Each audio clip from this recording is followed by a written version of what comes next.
and staff from the Santa Cruz Valley Regional Hospital will update you on services available at the hospital and medical updates on topics of interest. Good afternoon. Welcome to Staying Healthy. Our guest today, Lisa Olson, who is a nurse practitioner with the Santa Cruz Valley Provider Group. Hi there. Hi. It's great to have you here. Thank you. You're new, aren't you? I'm very new. How new are you? To the Santa Cruz Valley Provider Group, I am about 2.5 months new. So where'd you come from? A long time ago, I moved to Tucson. Oh, really? My family. Okay. From the Midwest. I grew up in Nebraska on a farm. Okay. Back in the 80s. Financial issues made my parents move here, and I followed them. And we've been here for 35 years. That is fantastic. Now, just so people will know, you're a nurse practitioner. Exactly what is that? So a nurse practitioner in the state of Arizona is licensed as an independent provider of care. We are RNs, registered nurses, who have gone for further schooling and obtained a license as a family nurse practitioner. There are adult nurse practitioners also. Now, your Santa Cruz Valley Provider Group is located in a building that is really adjacent to the Santa Cruz Valley Regional Hospital, correct? That's correct. And you guys work closely with the hospital. We do. And one of your cohorts over there is my doctor, Dr. Andrew Lyons. Mm-hmm. Tell him I said hi. I will. How many doctors you got in there in your provider group? So the provider group right now has 5 providers. In our office, we have 2 nurse practitioners, Andrew Lyons and myself. Okay. We have a general surgeon, Dr. Golapalli, who does surgery at the hospital, takes on call a lot at the hospital, sees patients in our clinic. We have a orthopedic physician who is also in our provider group in one of the other offices on site. And then we have Dr. Gillespie, who is a podiatrist who is in our group. So you cover a lot of the bases, don't you? We cover a lot of the bases, and we are looking for expansion this year into other specialties. Very good. Now, you being new are in your office, and how do you get people in there? How do they know about you besides listening to the radio right now? So, how do you accrue patients?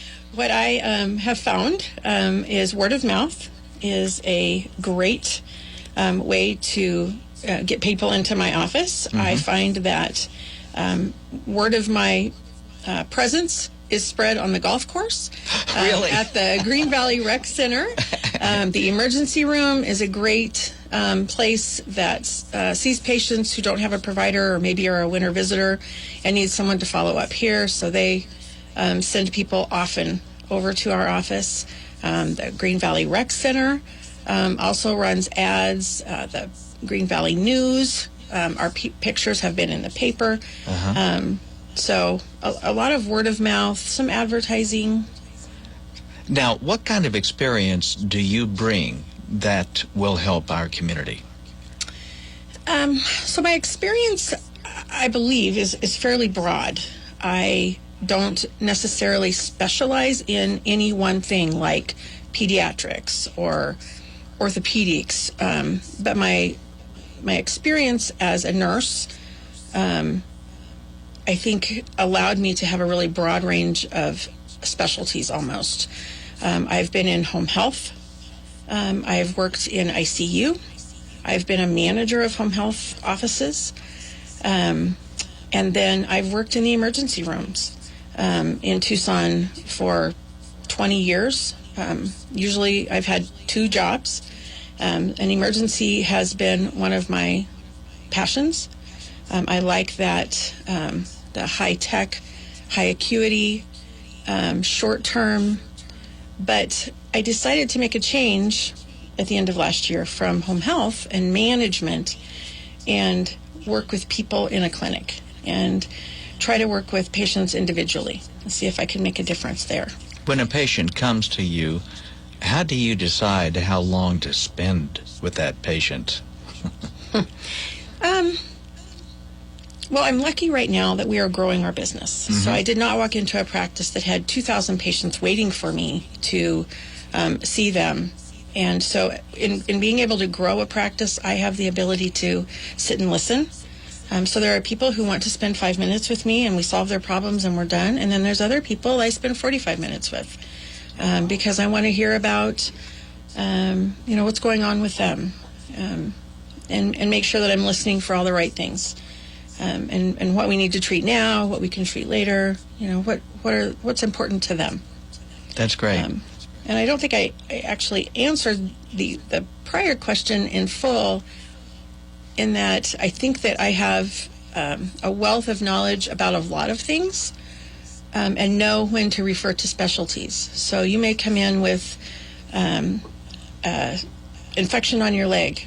Well, I'm able to help you with that. That's not something you may need to go to urgent care for. If you come in with bronchitis, there's a lot of walk-in type acute things that we can handle, and then a lot of long-term chronic things that we can handle. Now, could you go further into that just so people will have an idea of the range that you can handle? Yeah. So between Andrew and myself, we have a lot of experience with different types of care.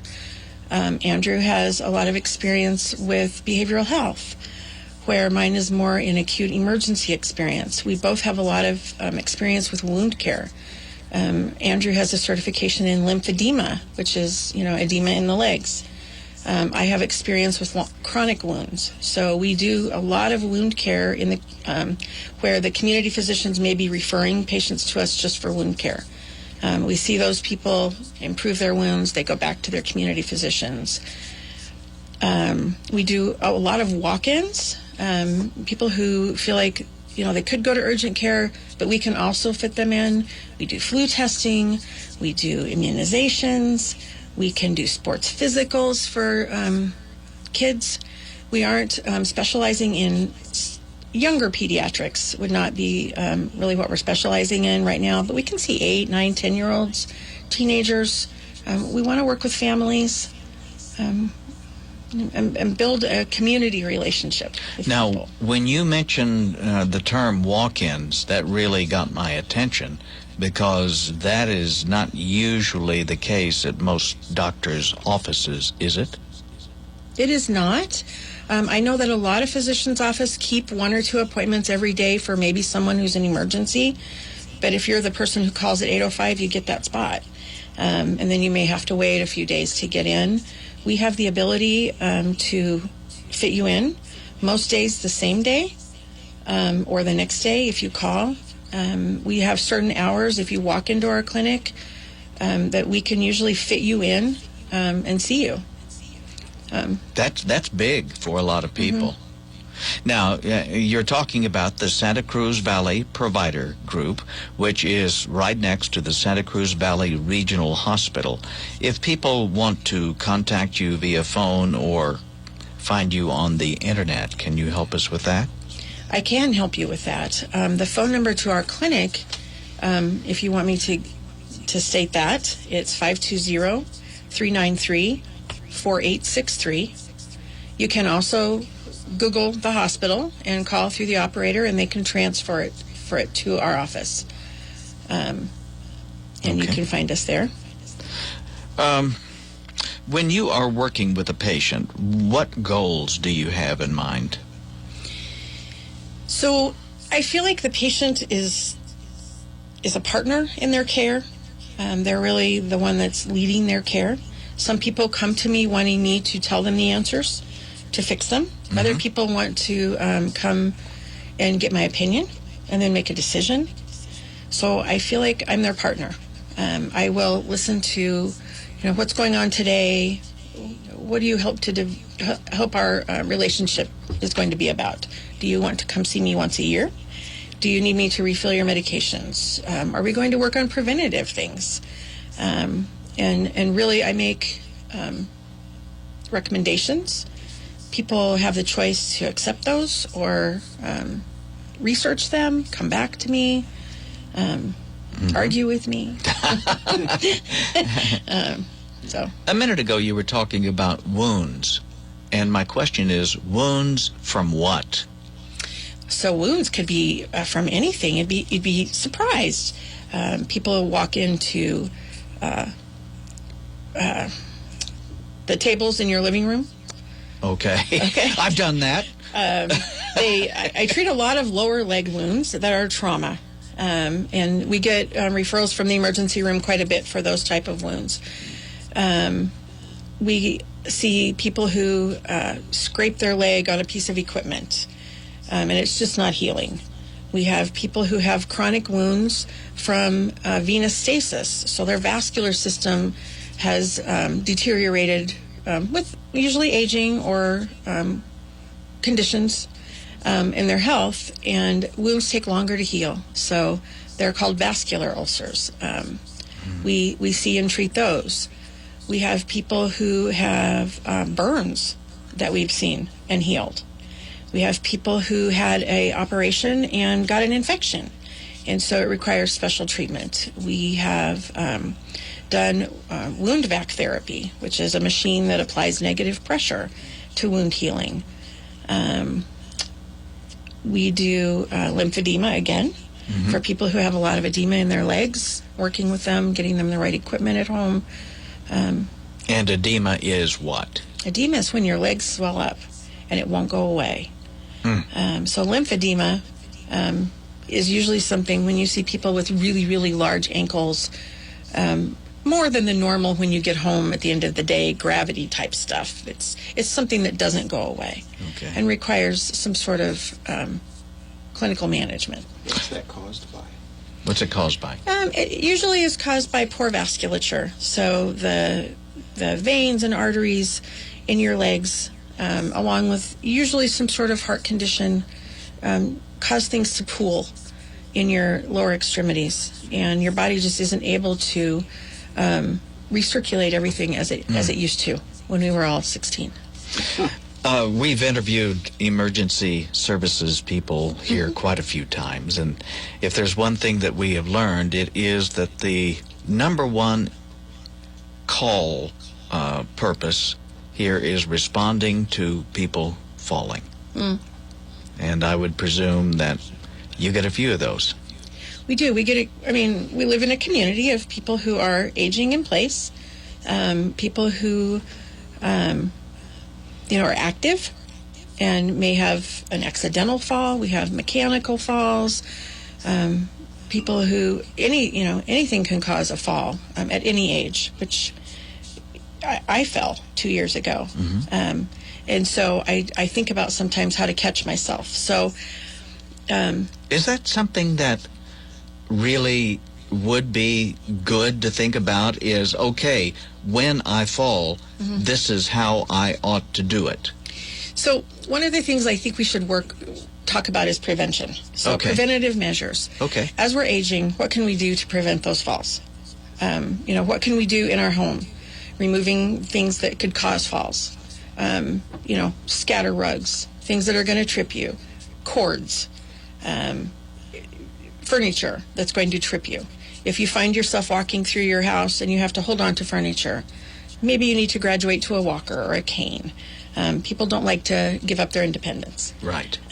So medications, we look at what medications are you on. What do you take at night that might make you too sleepy so that if you had to get up in the middle of the night, you're groggy and you might fall? Is there some lighting in your house at night so you can see where you're going?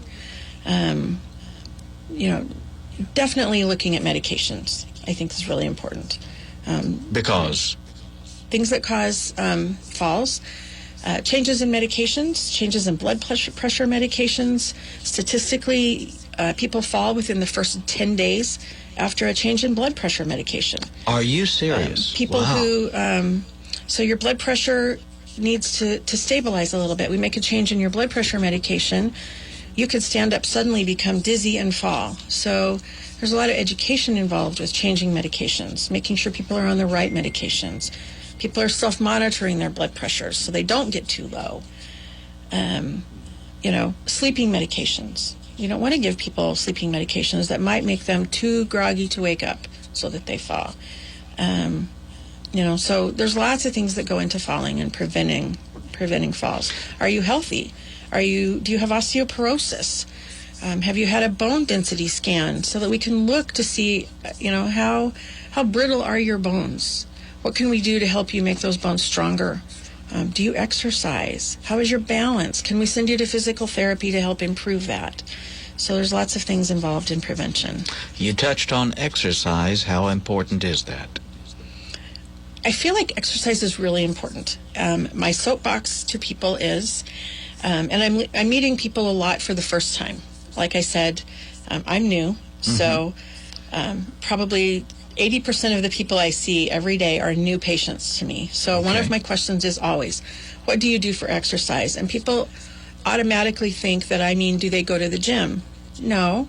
I want to know what you do to keep yourself healthy. And not everyone wants to go to the rec center. Not everyone wants to belong to a gym. Not everybody golfs. But what can they do? So I just tell people, if you could just get out and walk for anywhere from 15 to 30 minutes a day, 5-7 times a week, you'd be surprised how much better you would feel. That helps with your bone strength. It keeps your muscles stronger. It makes your lungs work a little bit more. I just think it adds something to your general well-being and health. I'm not sure I can base that on anything statistically. I'm sure there's a study that we could look up. But I feel like people are encouraged to belong to a gym or ride a bicycle. And it can be just simple things. And yet, many times people, they just, I know I get into a rut. You know, I'll not exercise for a while, and 1 week becomes 2, and then it becomes a month, and then a year. So we're in the same club. Yeah. Almost. Yeah. Instead of exercise, I'd rather have extra fries. Yes. So when you go get the extra fries, park far away and walk. So you're at least not doing the drive-through thing. When you go to the grocery store, park way out. Just do little things to make yourself do a little bit more exercise. I read somewhere that about every 10 years we go through a threshold where you can noticeably feel yourself not being what you used to be. And I don't know how true that is, but it seems to me, I'm at 69, and this past year it's like I'm thinking to myself, man, I've really dropped down a notch as far as falling. I've taken a couple of falls myself, and just having the equilibrium that I used to. Well, I think that there's just general aging things that happen. Our balance decreases a little bit. It's interesting when it's actually kind of depressing when I read a CAT scan result of someone who's close to my age, and it's normal, but the radiologist will write normal changes of aging. And I'm like, oh, I don't want that. But we can actually see in the brain normal aging as it progresses. Really? And so, again, I think it's a lot about just education and prevention and making sure we stay as active as possible. I remember when my mother was alive, and she was probably pushing 65, and I was taking her to a doctor appointment. And I told the doctor when she was out of the room, I said, she just doesn't look like she used to, and she doesn't move like she used to. And he just said, Guy, she's getting older. Yeah. She's getting old. Well, and we're prolonging, our life expectancy is way longer than it used to be. So just because you're 69, you have 20 years left in you. So what are you going to do to make sure that you are going to be here and that your quality of life? And so really that's what Andrew and I try to do, is work with people. Our mission is really compassion, education, being able to be empathetic and listen to people and really help them to age gracefully, age in place. When is it time to move to a place where you might need a little help? Maybe get some help in your home so that you can stay in your home. Everyone wants to stay at home. Yeah. But at some point, people need help. So how can we make that happen? I know since I've been going to Andrew Lyons, he's certainly opened my eyes. You know, he's had me take a number of tests to see where I am, and frankly, it's put the fear of God in me. It really has. I'll let him know that. Yeah,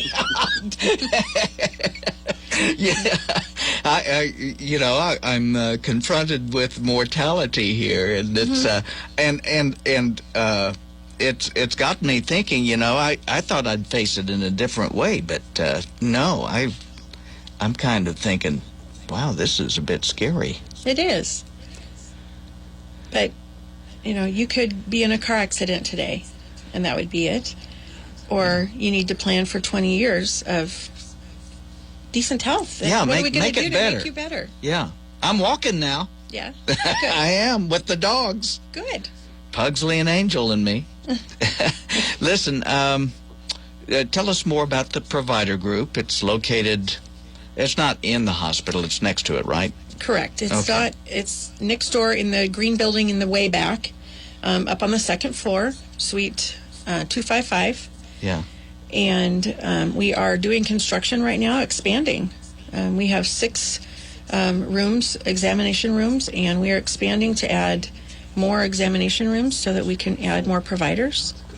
We don't practice in the hospital, although Andrew does have privileges at the hospital.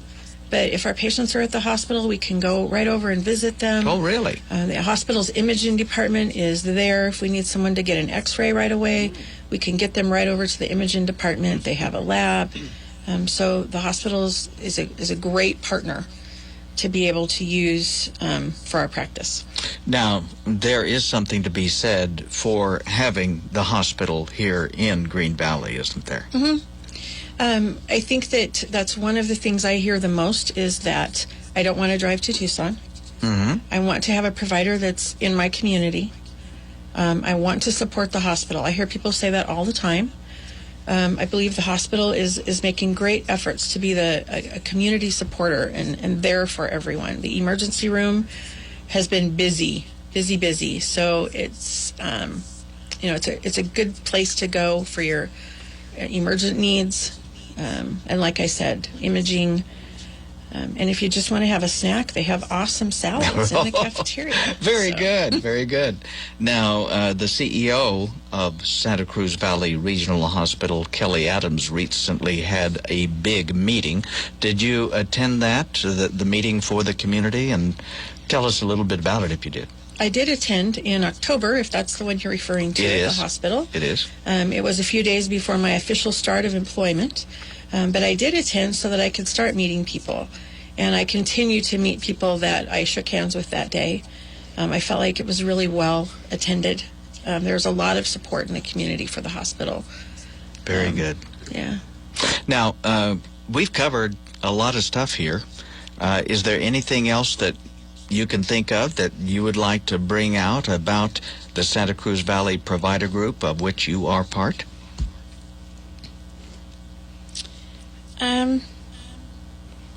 I just think, again, I want to just reinforce that we're there to be, compassionate and partners. We're not there to tell you what to do. We're there to work with people in whatever situation they are in. Everyone's individuals. So we don't treat everyone's hypertension the same or everyone's problems the same, and making sure we're listening to the community and there to help people. Very good. It's great to have you here on our program. Thank you for having me. Okay. Lisa Olson, who is a nurse practitioner practicing with the Santa Cruz Valley Provider Group, located right next to the Santa Cruz Valley Regional Hospital here in Green Valley. And before we say goodbye, I'll let you again tell the folks how they can get in touch with you. Our phone number is 520-393-4863, and that's the best way to make an appointment. Lisa, thank you. Thank you, Guy. And now, that's Staying Healthy for today.